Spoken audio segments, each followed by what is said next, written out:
أعوذ بالله من الشيطان الرجيم. بسم الله الرحمن الرحيم. والعاديات ضبحا فالموريات قدحا فالمغيرات سبحا فأثرن به نقعا فوسطن به جمعا إن الإنسان لربه لكنود وإنه على ذلك لشهيد وإنه لحب الخير لشديد أفلا يعلم إذا بعثر ما في القبور وحصل ما في الصدور إن ربهم بهم يومئذ لخبير. صدق الله العظيم.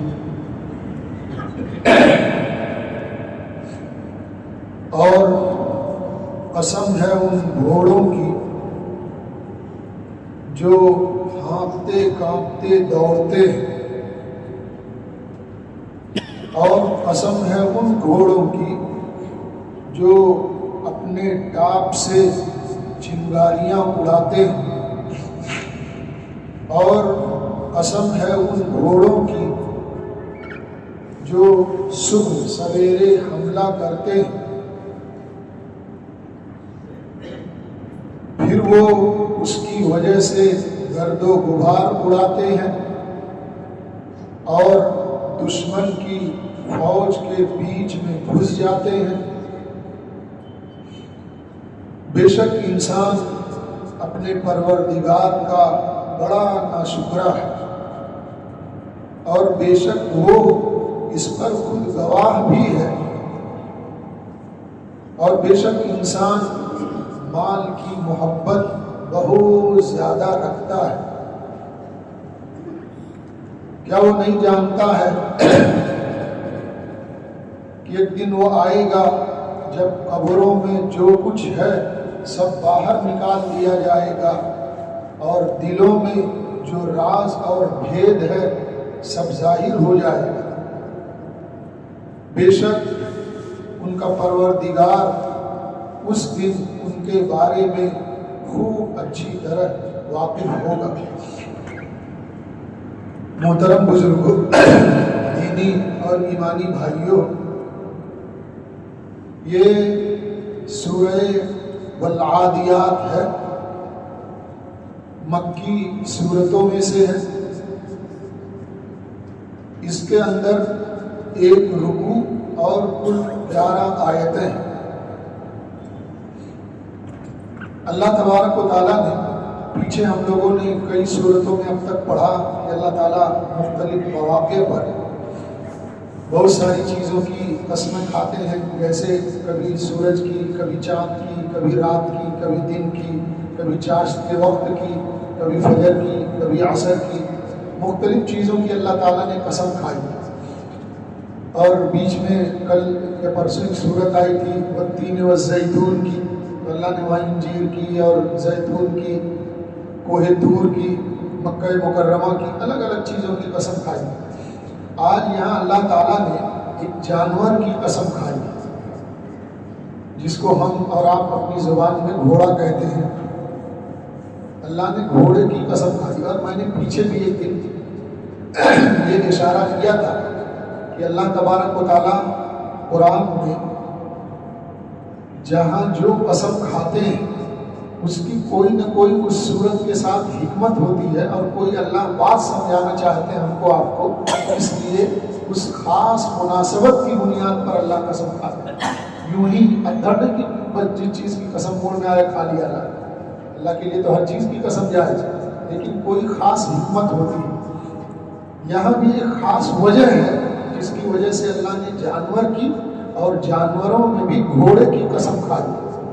اور وہ وجہ میں انشاءاللہ جب پوری صورت پر بات ہو جائے تو آخر میں خلاصے کے طور پر جو اللہ سمجھانا چاہتے ہیں جس کی وجہ سے قسم کھائی ہوئی ہے وہ آپ کو بتاؤں گا. اللہ تعالیٰ قسم کھاتے فرماتے والعادیات، عربی میں کہتے ہیں عدا یا عدو، عدون کے معنی دوڑنے کے.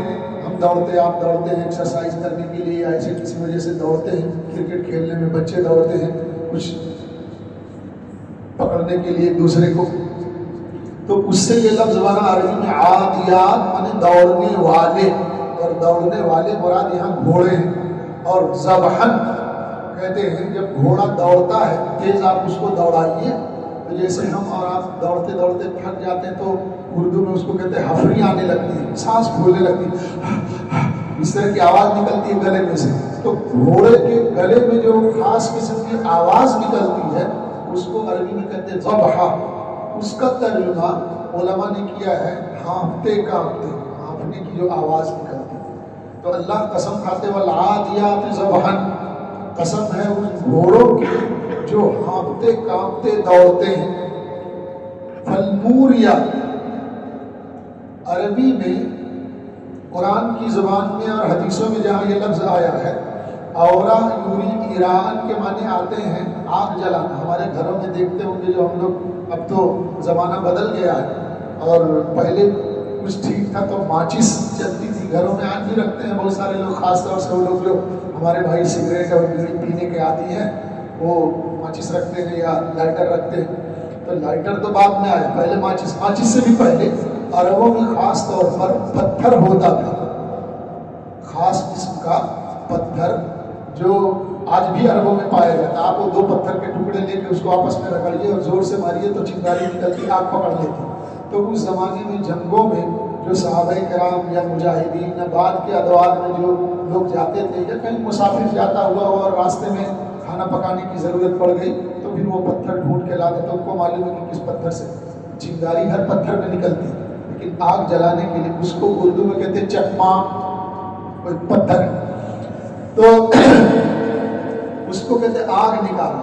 تو گھوڑا آگ نکالنے والا گھوڑا. اب کون سا گھوڑا آگ نکال دیکھتے ہوں گے گھوڑوں کے جو لوگ گھوڑا پالتے ہیں یا رکھتے ہیں خاص طور سے وہ گھوڑے جو جنگوں میں لے جائے جاتے ہیں. اب تو جنگوں میں استعمال نہیں ہوتا، دنیا بدل گئی ہے، طرح طرح کے دوسرے آلات استعمال ہونے لگے. لیکن گھوڑا جو لوگ بھی پالتے ہیں یہ کام ضرور کرتے ہیں. گھوڑے کی نال میں وہ چپٹی لوہے کی وہ نال لگاتے ہیں، اس کو اردو میں کہتے ہیں نال.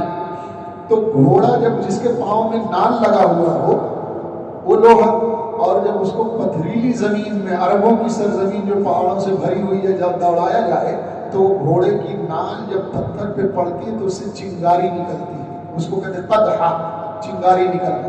تو اللہ اس کی قسم کھاتا ہے فالموریات قدحن، قسم ہے ان گھوڑوں کی جو دوڑتے ہیں اور دوڑنے کی وجہ سے ان کے پاؤں کی نال جو پتھروں پہ پڑتا ہے تو پتھر سے خاص قسم کی چنگاری نکلتی ہے.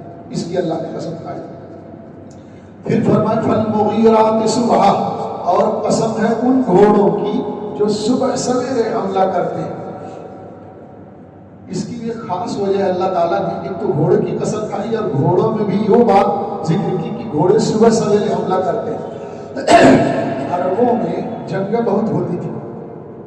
عربوں کی آپ ہسٹری پڑھیں گے، رسول اللہ صلی اللہ علیہ وآلہ وسلم کی آمد سے پہلے بڑی لڑائیاں، قبائلی جنگ ان میں بہت ہوتی تھی. ہر قبیلہ اپنے آپ کو بڑا ہوشیار، بڑا چالاک، بڑا بہادر سمجھتا تھا. معمولی باتوں پر معلومہ جنگ چھڑتی تھی تو صدیوں چلتی تھی، 100 سال تک. عربوں میں ایک جنگ کا ذکر ملتا ہے، جنگ بسوس اس کا نام ہے، جو 150 سال تک چلی. خاندان میں، دو خاندانوں میں کچھ لڑائی ہو گئی تھی، اب اس کی وجہ سے وہ کرودھ اپنے دل میں پالے رہے، نفرت، تو وہ ان کو مارتے تھے، وہ ان کو مارتے تھے. اس طرح چلتا رہا، 150 سال تک جنگ چلی. سن کے بھی آدمی کو حیرت ہو. اب آپ اس سے اندازہ لگائیے کہ حضور اکرم صلی اللہ علیہ وآلہ وسلم کا کتنا بڑا اس انسانیت پر، ہم پر اور آپ پر تو ہے یہ مسلمانوں پر، پوری دنیا پر، ساری انسانیت پر کتنا بڑا کرم ہے کہ جو ایک دوسرے کے خون کے پیاسے تھے روزانہ لڑتے تھے، 100 سال تک ان کی جنگ ختم نہیں ہوتی تھی۔ اللہ کے رسول صلی اللہ علیہ وسلم کی برکت کی وجہ سے وہ آپس میں شیر و شکر ہو گئے، مل گئے، محبت، بھائی چارہ، جس کو قرآن کریم میں اللہ تعالیٰ فرماتے ہیں وَاذْكُرُوا إِذْ كُنتُمْ أَعْدَاءً، اے لوگوں یاد کرو جب تم آپس میں ایک دوسرے کے خون کے پیاسے دشمن تھے ایک دوسرے کے۔ وَاذْكُرُوا إِذْ كُنتُمْ أَعْدَاءً فَأَلَّفَ بَيْنَ قُلُوبِكُمْ فَأَصْبَحْتُمْ بِنِعْمَتِهِ إِخْوَانًا، اللہ نے نبی پاک صلی اللہ علیہ وسلم کی برکت سے تمہارے دلوں میں محبت پیدا فرما دی اور تم بھائی بھائی بن گئے۔ مدینہ منورہ میں انصار کا جو قبیلہ تھا وہ 2 قبیلے کے لوگ تھے، اوس اور خزرج، یہ بھی آپس میں لڑتے ہی رہتے تھے، لیکن اللہ کے رسول صلی اللہ علیہ وسلم کی برکت تھی وہ بھی آپس میں مل گئے۔ تو خیر میں بات اس پر کر رہا تھا کہ عربوں میں لڑنے کی عادت بہت زیادہ تھی، معمولی بات پر لڑتے تھے۔ اچھا ایک طرف لڑائی اور دوسری طرف ان کو یہ ہوتا تھا لڑنے میں وہ اپنی بہادری محسوس کرتے تھے کہ ہم لڑ رہے ہیں تو اس کا مطلب ہم بہادر ہیں۔ جو نہیں لڑتا ہے اس کو بزدلی کا طعنہ دیتے تھے۔ عجیب بات سناؤں گا آپ کو، ہمارے وہاں مدرسوں میں ایک کتاب پڑھائی جاتی ہے عربوں کی، وہ لٹریچر، عربی لٹریچر کے اوپر، تو اس میں ایک شاعر کا شعر لکھا ہوا ہے، وہ کہتا ہے کہ میں فلاں قبیلے پہ حملہ کرتا ہوں، فلاں قبیلے پہ حملہ کرتا ہوں، فلاں قبیلے پہ حملہ، انہیں اپنی بہادری دکھا رہا ہے۔ اور آخر میں کہتا ہے وَأَحْيَانًا عَلَىٰ بَكْرٍ أَخِينَا، وہ 2 سگے بھائی تھے اور انہیں سے دونوں قبیلہ بنا تھا، ایک قبیلہ بکر تھا ایک تغلب تھا، تو وہ جو ہے کہتا ہے وَأَحْيَانًا عَلَىٰ بَكْرٍ أَخِينَا، اور کبھی کبھی جب ہم کو کوئی نہیں ملتا ہے حملہ کرنے کے لیے تو ہمارا بھائی جو بکر ہے یعنی خاندان بکر ہے جو دوسرا ہمارا ہی بھائی ہے تو ہم اسی پر حملہ کر دیتے، اس لیے کہ ہمارا اندر سے ہم کو چین نہیں ملتا جب تک ہم لڑائی نہ کریں۔ وَأَحْيَانًا عَلَىٰ بَكْرٍ أَخِينَا إِلَىٰ مَا لَمْ نَجِدْ إِلَّا أَخَانَا، جب ہم کو کوئی نہیں ملتا ہمارے بھائی کے سوا تو ہم اسی پہ ٹوٹ پڑتے۔ بہادری دکھانی ہے کہیں نہ کہیں، لوٹ مار کرنا ہے کہیں نہ کہیں، ان کے مزاج اور نیچر میں داخل تھا، تو بہادری دکھانا چاہ رہے تھے، اس لیے ان کا ایک مزاج تھا جس مزاج کو اللہ نے قرآن میں ذکر کیا۔ جب وہ کسی قوم پر حملہ کرنے جاتے تھے تو وہاں جنگی اصولوں میں سے یہ تھا کہ رات کے سوتے ہوئے ہم کو کسی قبیلے پہ حملہ نہیں کرنا، وہ اس کو اپنی بزدلی سمجھتے تھے، بندہ سو رہا ہے اور ہم جا کے حملہ کر دیں اس کے اوپر۔ جب صبح ہو جاتی تھی اور ایک دم روشن ہو گئی، فجر کے بعد کا وقت ہو گیا اور لوگ چلت پھرت چالو ہو گئی لوگوں میں، تب وہ کسی قبیلے پہ حملہ کرتے تھے کہ کہیں کوئی انسان ہم کو بزدل ہونے کا طعنہ نہ دے دے، اتنا بڑا بزدل ہے، لڑنے آیا تھا اور سوتے وقت جنگ کر کے چلا گیا، حملہ کیا ہمارے اوپر، ارے ہمت تھی تو دل میں آؤ، جیسے ہم اپنی زبان میں ہمت ہے تو سامنے سے آ کے لڑو، پیچھے کیا کریں۔ تو وہ اللہ نے ان کے مزاج کا خیال رکھ کے فرمایا فَالْمُغِيرَاتِ صُبْحًا، قسم ہے ان گھوڑوں کی جو صبح سویرے حملہ کرتے ہیں، یعنی یہ گھوڑ سوار لوگ جا کے صبح کے بعد حملہ کرتے ہیں۔ ایک چیز اور بتا دوں آپ کو، حضور اکرم صلی اللہ علیہ وآلہ وسلم کا، میں نے ابھی کہا کہ پوری دنیا پر مرد ہو عورت ہو انسان ہو جانور ہو مسلم ہو غیر مسلم ہو سب کے اوپر احسان ہے، اور حضور اکرم صلی اللہ علیہ وآلہ وسلم کی پوری زندگی خوبیوں سے بھری ہوئی ہے۔ اب یہاں ایک مناسبت سے ایک خوبی سناتا ہوں۔ اللہ کے رسول صلی اللہ علیہ وسلم کا ایک بہت بڑا کارنامہ یہ ہے کہ آپ نے انسانوں کی زندگیاں بدلی اور راستہ دکھایا ان کو کہ کون سا راستہ صحیح ہے۔ آپ حضور اکرم صلی اللہ علیہ وآلہ وسلم سے پہلے بھی ایسا ہوتا تھا اور آج دنیا میں بھی ایسا ہو رہا ہے۔ آپ دیکھتے ہوں گے کہ جن لوگوں کا گلا بہت اچھا چلتا ہے اور آواز ماشاءاللہ اللہ تعالیٰ کی ایک نعمت ہے، یہ بھی آواز دی ہے، تو اس زمانے میں بھی لوگ آواز کو زیادہ تر گانے بجانے میں استعمال کرتے ہیں۔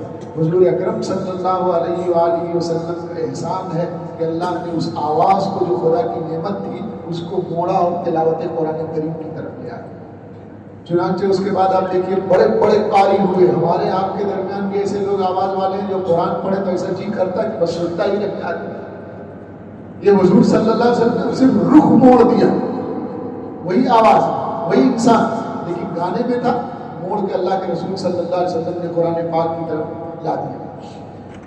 یہ زمانے جاہلیت میں، دوسری بات جو کر رہا ہوں، زمانے جاہلیت میں عربوں میں یہ مزاج تھا کہ اپنی بہادری دکھانے کے لیے صبح کے بعد حملہ کرتے تھے۔ حضور صلی اللہ علیہ وسلم نے اس میں تھوڑی سی چینجنگ کی، کام وہی کیا لیکن اس کو ایک دینی رخ دے دیا، دین اسلام کی طرف پھیر دیا۔ حدیث میں آتا ہے حضور اکرم صلی اللہ علیہ وآلہ وسلم فوج لے کر جب کسی جگہ جنگ کرنے جانا ہوتا تھا تو فوج لے کر پہنچتے تھے اور جس بستی پر حملہ کرنا ہے اس بستی کے باہر دور پڑاؤ کرتے تھے، صحابہ کو وہاں روکتے تھے۔ حدیث کا جملہ سنا رہا ہوں آپ کو، فرماتے کان رسول اللہ صلی اللہ علیہ وسلم یستمع الاذان، حضور جب فجر کا تہجد کا وقت ہوتا تھا تہجد پڑھتے تھے، صحابہ کو کہتے تھے ذرا کان لگا کے سنو کہ جس بستی پہ ہم حملہ کرنے والے ہیں وہاں اذان کی آواز آتی ہے یا نہیں آتی۔ اگر ان سمع الاذان والا فلا، اگر اذان کی آواز سنتے تو جنگ روک دیتے تھے۔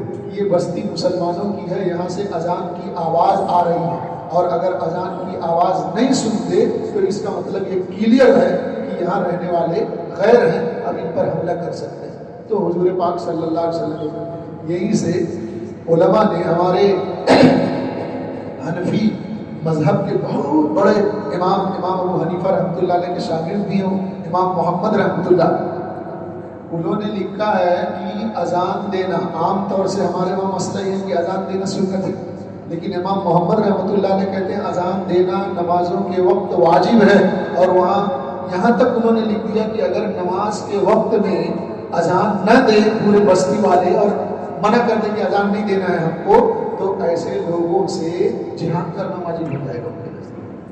اتنا بڑا شعار حضور اکرم صلی اللہ علیہ وسلم جنگ کرنے جا رہے ہیں، بیٹھ کے اذان سنتے ہیں، فجر کے وقت اذان کی آواز آتی ہے یا نہیں آتی۔ تو یہ روح قرآن نے یہاں فرمایا فالمغیرات صبح، قسم ہے ان گھوڑوں کی جو صبح سویرے حملہ کرتے ہیں۔ فأثرن به نقعا، اب گھوڑے کتنی تیز دوڑتے ہیں اس کا آپ کو کچھ اندازہ ہوگا، اور ایک اندازہ قرآن پیش کر رہا۔ فجر کے وقت چاہے گرمی کا ہی موسم، ہم نے سے ہر ایک نے تجربہ کیا ہوگا، اور نہیں کیا ہوگا تو آج یہ سننے کے بعد کسی دن کر لیجئے گا، گرمی کے موسم میں بھی فجر کے بعد موسم ٹھنڈا رہتا ہے، تہجد کے وقت سے لے کر فجر کے ٹائم، اور ہلکی آسمان سے جو شبنم پڑتی ہے اس کی وجہ سے زمین میں جو گرد و غبار ہے تھوڑی دیر کے لیے، گھنٹے دو گھنٹے کے لیے گرد جم جاتی ہے، اڑتی نہیں، پھر دھیرے دھیرے جب دھوپ نکلتی ہے اور گرمی پڑتی ہے پھر وہ نمی ختم ہو جاتی ہے، پھر اس کے بعد وہ گرد و غبار کی شکل میں اڑنا شروع ہو جاتا ہے۔ تو اللہ کہہ رہے فَأَثَرْنَ بِهِ نَقْعًا، صبح سویرے حملہ کرتے ہیں، اور صبح سویرے حملہ کرنے میں بھی گرد اڑاتے ہیں۔ اس کا مطلب صبح کی نمی جو آ جاتی ہے اور نمی کی وجہ سے گرد نہیں ہوتی۔ اب اندازہ لگاؤ کہ گھوڑے کتنے تیز دوڑتے ہوں گے کہ اس نمی والی زمین میں بھی گرد و غبار اڑا دیتے، اتنی تیز رفتاری سے دوڑتے۔ فرماتے فَأَثَرْنَ بِهِ نَقْعًا فَوَسَطْنَ بِهِ جَمْعًا، اور گھوڑا ایسا، یہ سب باتیں آپ سنیے، ابھی نتیجہ جب نکالوں گا تب آپ کی آنکھیں کھلی رہ جائیں گی کہ اللہ کیا ہم کو آپ کو سمجھانا چاہتے ہیں۔ فرماتے وہ گھوڑے ایسے مرنے سے نہیں ڈرتے، دشمنوں کے بیچ میں، صفوں کے بیچ میں جا کے گھس جاتے ہیں، اور اس کے بعد جو جنگ ہوتی ہے کرتے ہیں۔ وَوَسَطْنَ بِهِ جَمْعًا، دشمن کی فوج کے بیچ میں، ان کی صفوں میں جا کے گھس جاتے ہیں۔ اتنی قسم کھانے کے بعد اللہ تعالیٰ ایک بات بیان کر رہے ہیں، الانسان لربہ لکفور، بے شک انسان اپنے پروردگار کا بڑا ناشکرا ہے، انسان اپنے پروردگار کا بڑا ناشکرا ہے۔ ناشکری کیوں اور قسم کھا کے اتنی بات جو کہی تھی، میں نے کبھی نتیجہ سناؤں گا۔ گھوڑا اللہ نے جس کی یہاں قسم کھائی، اور اتنی ساری قسمیں کھائیں گھوڑے کی، دوڑنے کی، حملہ کرنے کی، اور چنگاری اڑانے کی، دشمن کے بیچ میں گھس جانے کی، اور گرد و غبار اڑانے کی۔ گھوڑے کو آپ دیکھتے ہیں، گھوڑا جانور، بے زبان جانور، جو انسان اس کو پالتا ہے کیا کرتا ہے؟ صبح شام اس کو لا کے چارہ کھلاتا ہے، پانی پلاتا ہے، اور اس کے علاوہ تو کچھ نہیں کرتا. کبھی ضرورت پڑی تو نہلا دے گا, کچھ اس کے بدن کے بال کاٹنا واٹنا ہو, ٹھیک ٹھاک کرنا ہو تو وہ کر دیتا ہے, دیکھ ریکھ کرتا ہے بس. یعنی دن میں صبح شام 2 ٹائم 3 وقت کھانا اس کو کھلاتا ہے, نہلا دھلا دیتا ہے, بس اتنا ہی کرتا ہے. اللہ کہتے ہیں انسانوں کو ایک بے جانور زبان گھوڑا جس کو آپ صبح شام خالی چارہ پانی دانا پانی کھلاتے ہیں اور وقتاً فوقتاً کبھی اس کو نہلا دیا کبھی سہلا دیا اس کے بدن پر, وہ تمہارے اتنی بڑی صبح شام کھانا کھلانے کی وجہ سے نعمت کی اتنی بڑی قدردانی کرتا, اپنے مالک کا اتنا وفادار ہے کہ تمہارے لیے وہ اپنی جان کی پرواہ نہیں کرتا ہے. صبح سویرے رات کے وقت جس وقت اس کو دوڑاؤ, جتنا دوڑاؤ, ہانپتے کانپتے دوڑتا ہے, دشمن کے بیچ میں گھس جاتا ہے, چاہے اس کو تیر لگے تلوار لگے کچھ بھی ہو جائے, مالک کی وفاداری ختم نہیں ہوتی. اے انسان, کیا تو اس جانور سے بھی گیا گزرا ہے کہ تیرا رب تجھے روزانہ صبح میں چائے ناشتہ کھانا پینا صحت عافیت تندرستی سب کچھ دیتا ہے. ہر ہمارے سانس, ہماری ایک سانس اللہ کی نعمت ہے. اللہ برمت کو اپنے مالک کا اتنا قدردان ہے, وفاداری کرتے ہیں. جانور سے بھی گیا گزرا ہے, 2 وقت کا چارہ ملنے کے بعد وہ اپنی جان قربان کر دے رہا ہے, اور 5 وقت ٹھوس کے کھانے کے بعد صبح ناشتہ کرتے ہیں. تو شاید میں نے یہی ایک دن سنایا تھا, 2-3 روٹی سے تو کم نہیں. ایک صاحب کو میں نے پوچھا, ہمارے ساتھ پڑھاتے تھے یہاں کوٹھی کے, بہت اچھا قرآن پڑھتے ہیں, نام نہیں ہوگا, تو بہت اچھے قاری ہیں ماشاء اللہ.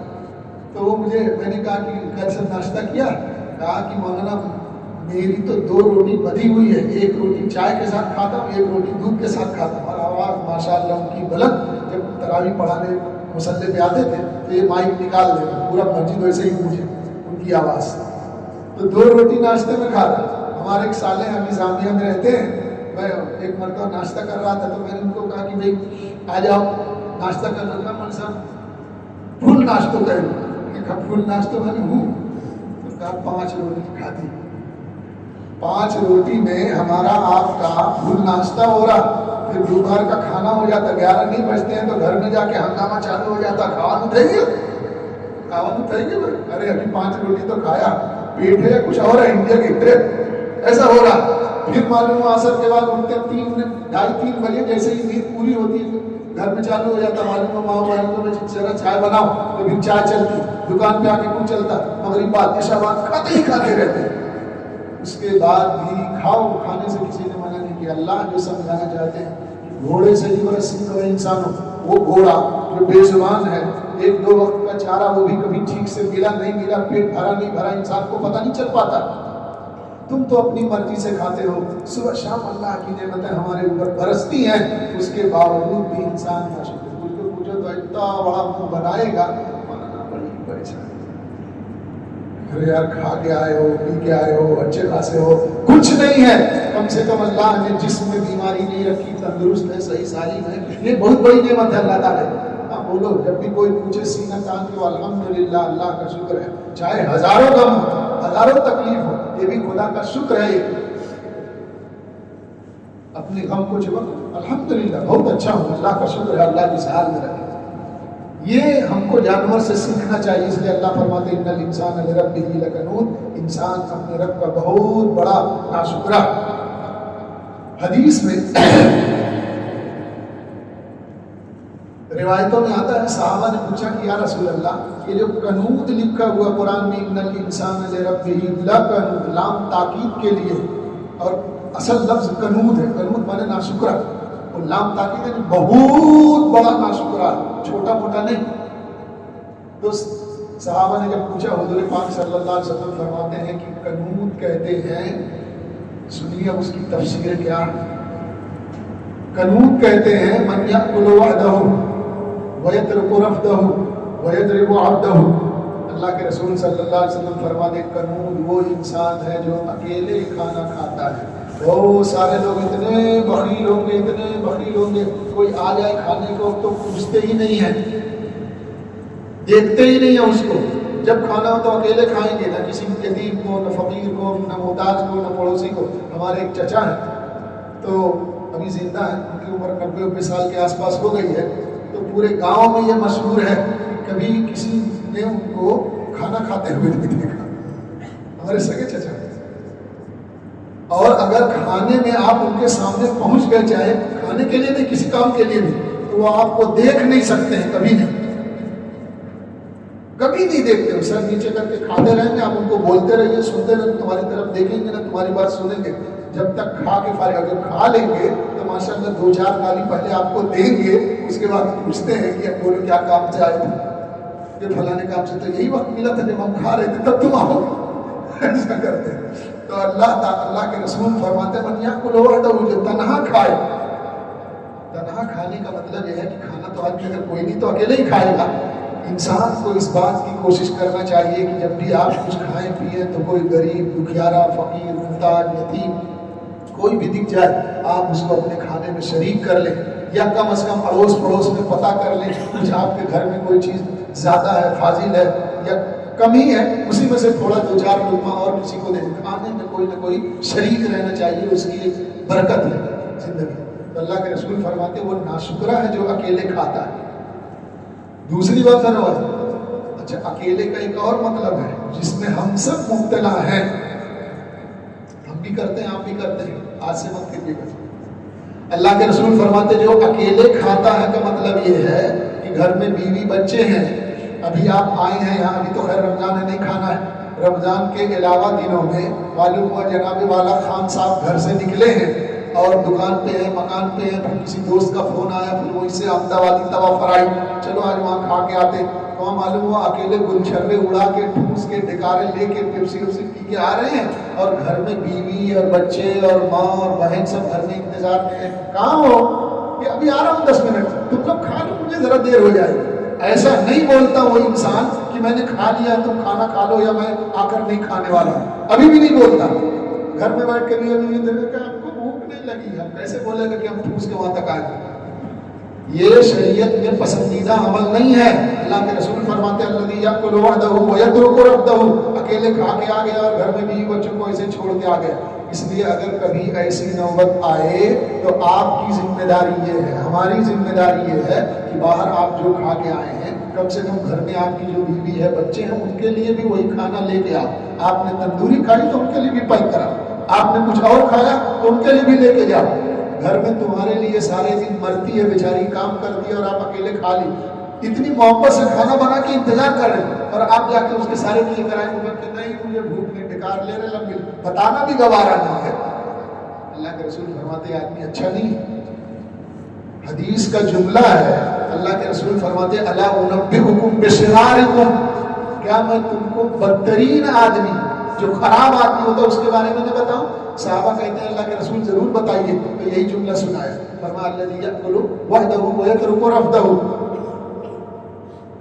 تیسری بات، ہم میں سے بہت سارے لوگ دکان چلاتے ہیں، کوئی کام کرتا ہے، ہماری ماتحتی میں نہ جانے کتنے مزدور کام کرتے ہوں گے، دکان کے آپ مین مالک ہیں، دکان آپ کی ہے، 2-4 ملازم ہیں کام کرنے والے، تو معلوم ہوا مالک چائے منگاتا ہے، اسی ملازم سے چائے منگا رہا، خود پی رہا، اور وہ ملازم اچھا کام کرو نا، چپ چپ کیا یہاں کھڑا کھڑا دیکھتا ہے، ٹائم ضائع کرتا ہے۔ اللہ کے رسول فرماتے ہیں اچھا آدمی نہیں، برا انسان ہے۔ رفض کا ایک ترجمہ محدثین نے یہ کیا ہے کہ اکیلے کھائے اور جو اس کے ماتحت ملازمین ہیں اس کو چھوڑ دیتا ہو۔ آپ ان کو بھی پوچھیں، چائے منگائے تو ان کے لیے بھی منگائیے، آپ کے 2-4 روپے میں کچھ ہونے والا نہیں ہے، اللہ نے آپ کو دیا ہے، آپ ایک کمپنی کے مالک ہیں، دکان کے مالک ہیں، وہ تو بیچارہ آپ کا نوکر ہے، اگر ایک آدھ گھونٹ چائے اس کو پلا دیں گے تو کیا تکلیف ہو جائے؟ اللہ کے رسول فرماتے ہیں الذی یاکل وحدہ، اکیلے کھائے یعنی غریب مسکین محتاج کو نہ پوچھے، اکیلے کھائے یعنی تنہا اڑا کے کھا کے گھر میں جائے، بیوی بچوں کو چھوڑ دے، اکیلے کھائے یعنی اپنے ساتھ کام کرنے والے کلی کو اور ملازمین کو نہ پوچھے، یہ سب فرمائے۔ یضرب عبدہ، آخری جملہ حضور اکرم صلی اللہ علیہ وسلم فرماتے ہیں، اور جو اس کے ماتحت کام کرنے والے غلام ہیں، نوکر ہیں، ملازمین ہیں، ان پر ہاتھ اٹھائے، وہ انسان بھی ناشکرا ہے کہ وہ تمہاری دکان کی ترقی کا ذریعہ ہے، تمہارا کام کر رہا ہے، پیسے کما کے تم کو دے رہا ہے، تم تو بیٹھ کے والا سیٹھیا بنے ہو، کام تو وہ کر رہا ہے نا سر، خالی آپ تو پیسہ کھین کے گلے میں رکھ رہے ہیں، اٹھا کے لے کے چلے جاتے ہیں،